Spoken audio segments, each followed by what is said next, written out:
Qual é o autor que você mais leu, releu na vida? Sabe frases completas, parágrafos inteiros. Talvez você queira citar Carnes de Vaca, como Machado de Assis, Guimarães Rosa, Clarice Lispector.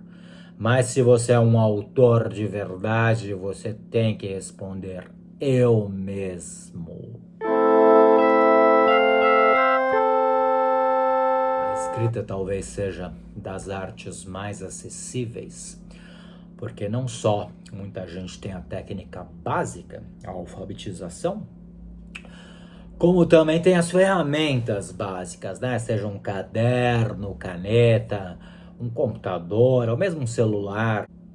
Uma vez eu vi uma mesa com um vencedor do prêmio Sesc, o Ayrton Souza, que ele dizia que escreveu o livro todo, o livro que ganhou o prêmio Sesc, ele escreveu no celular, porque ele não tinha computador na época.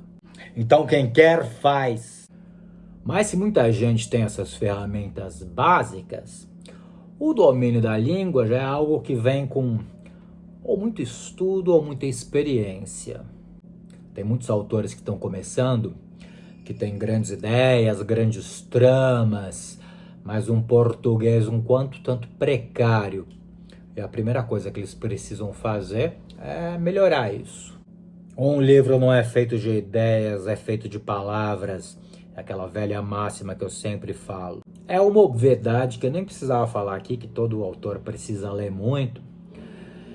Mas o autor também pode fazer cursos específicos, tanto de português quanto aprender outras línguas, que também expande muito o universo da leitura e da escrita.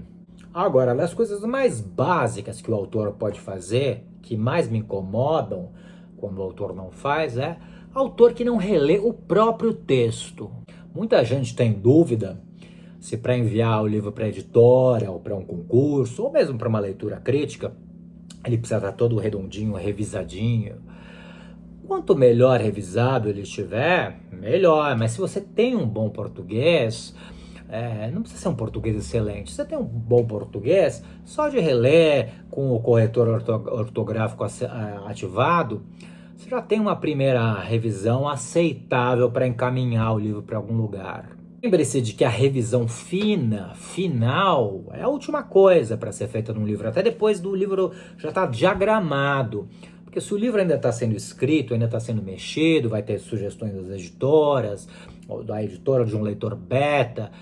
Não adianta investir numa revisão, pagar para uma revisão profissional, se frases, parágrafos, capítulos inteiros podem ser cortados. Só que eu recebo muito livro que parece que o autor escreveu correndo e nem se deu o trabalho de ler, né, de reler o que ele escreveu. Se nem você quer ler o teu livro, como você quer encontrar outros leitores? Tem alguns livros que de fato não são relidos, não são nem escritos, né? E eu não estou nem falando de ChatGPT aqui.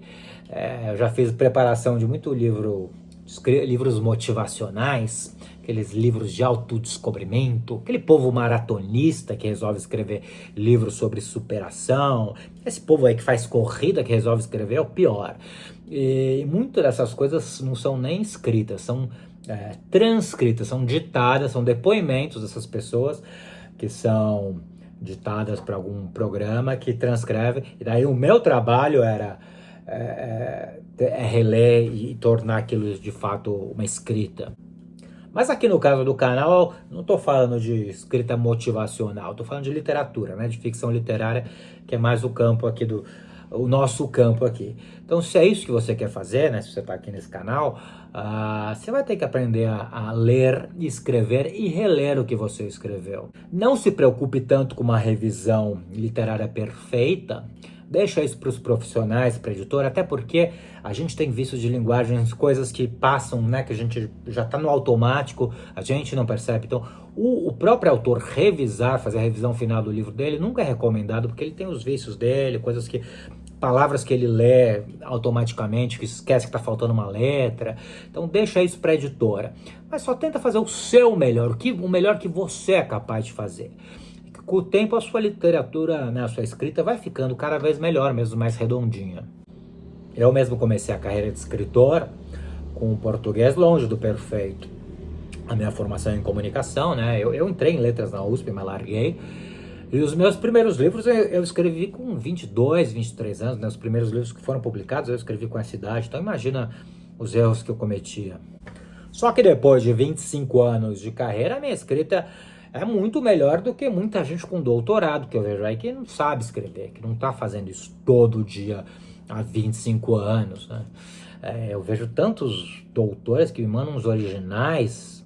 Eu não só tenho que ler muitas coisas dos outros, como eu tive que reler incontáveis vezes os meus próprios livros, né? Eu vi todas as correções que as editoras faziam, então vi muito dos erros que eu cometia e eu não cometo mais. Hoje em dia eu entrego os meus livros muito mais redondos, mas claro que eles passam por uma revisão exatamente por aquilo que eu falei, que eu acho que o autor não pode ser o próprio revisor. E para os livros dos outros, mais do que revisão, eu faço muita preparação de texto para autores, para editoras.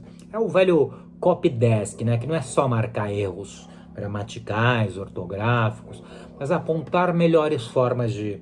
Oh, essa palavra talvez não seja mais adequada, né? Formas de se expressar melhor por escrito, de deixar o texto mais fluido. Para resumir, não se preocupe tanto com a perfeição, porque ela não existe, mas procure fazer sempre o seu melhor, que assim o seu melhor vai estar sempre um passo mais próximo da perfeição, que vai estar sempre um passo além. E nada depõe mais contra um autor do que um texto desleixado. E é isso por hoje. Curta, compartilhe, se inscreva e comente.